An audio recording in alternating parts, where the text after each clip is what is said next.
13 শতিকাত অসমলৈ আগমন ঘটা এক পৰাক্ৰমী জাতি আছিল আহোম।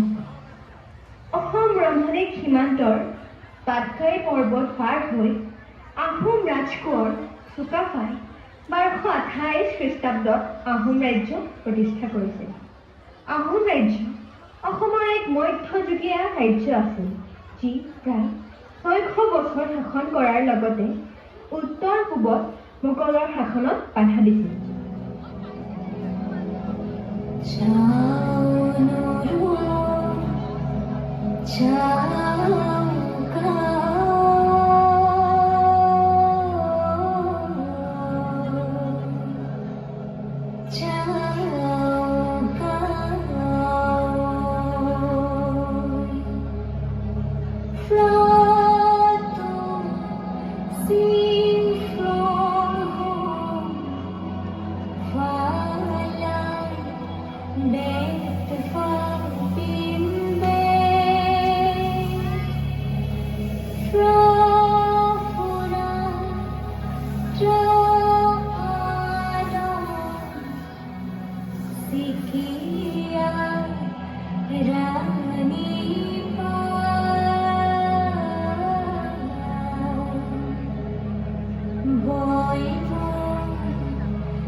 সৈতে পৰিচিত লাচিত বৰফুকন হৈছে আহোম ৰাজ্যৰ নৱমজন বৰফুকন। 1671 চনৰ শৰাইঘাটৰ যুদ্ধত তেখেতে আহোম সেনাৰ দ্বাৰা বিশাল মোগল সৈন্যবাহিনীক পৰাজিত কৰি অসমৰ পৰা আঁতৰাই পঠিয়াইছিল। লাচিত আছিল নিৰ্ভীক, পৰাক্ৰমী আৰু যথেষ্ট সাহসী বৰফুকন।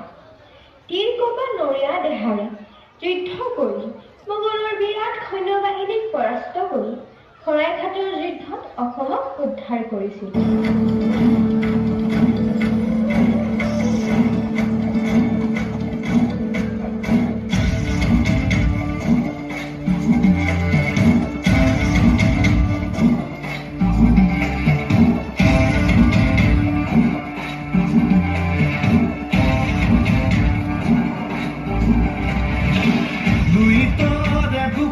পূজাৰে আহিছ অৰেখা কৰিছ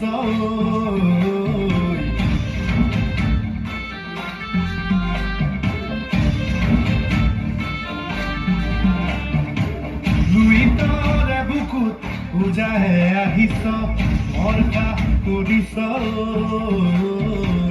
আজি শৰাই ঘাট তেজেৰে ধুম লাচিতে কৈছো মই।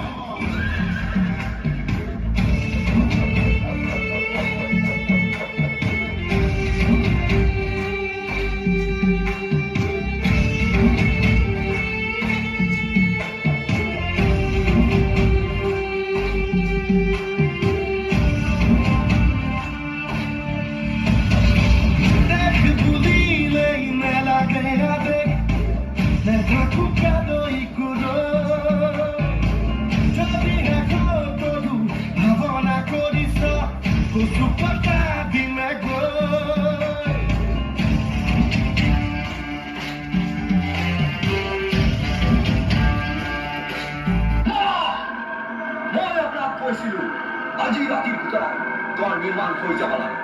হয়তো মোৰ আই বুকুত ভৰি দি ৰখি আছে আৰু আপুনি জিৰণি লৈ আছে।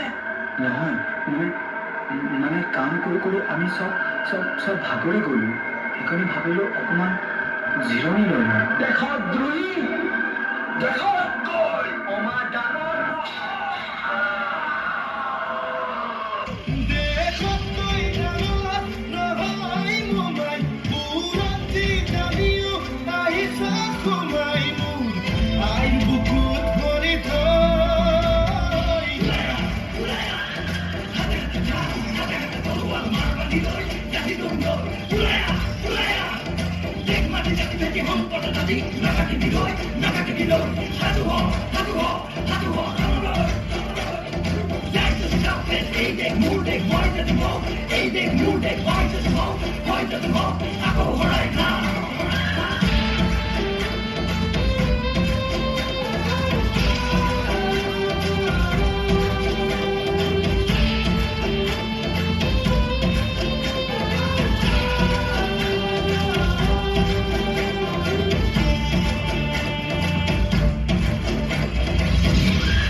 ইতিহাসে কব চাপি গৈ লুটিয়ে তেজে ধোৱা সদায় ঘাট তেজুৰ উঠলাই নলবি সাৱধান যদি প্ৰশ্ন আহে মোৰ আইজনীৰ মান কবগৈ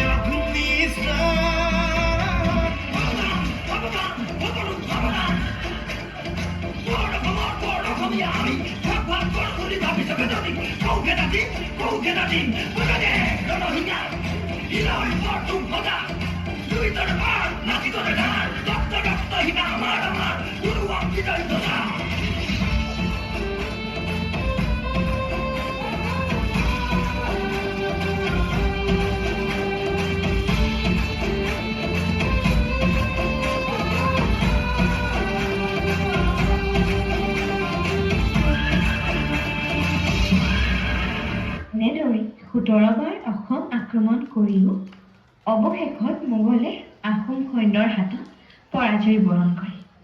বহু ঘাত প্ৰতিঘাতৰ মাজেৰে পাৰ হোৱা অসম হৈছে বিভিন্ন জাতি জনজাতিৰ মিলনভূমি। বড়ো, কাৰ্বি, মিচিং, নগা, তিৱা, খাচীয়া আদিকে ধৰি বিভিন্ন জাতি জনগোষ্ঠীৰ লোকে অতীজৰে পৰা অসমত বাস কৰি আহিছে। এই বিভিন্ন জাতি জনগোষ্ঠী লগ হৈ গঠিত হৈছে বৃহৎ অসমীয়া জাতি। এইসমূহ জাতিৰ কৃষ্টি সংস্কৃতিৰে গঠিত হৈছে বৰ্তমানৰ বৰ অসম। সেয়েহে কোৱা হয় এই দেশ মোৰ আপোন দেশ।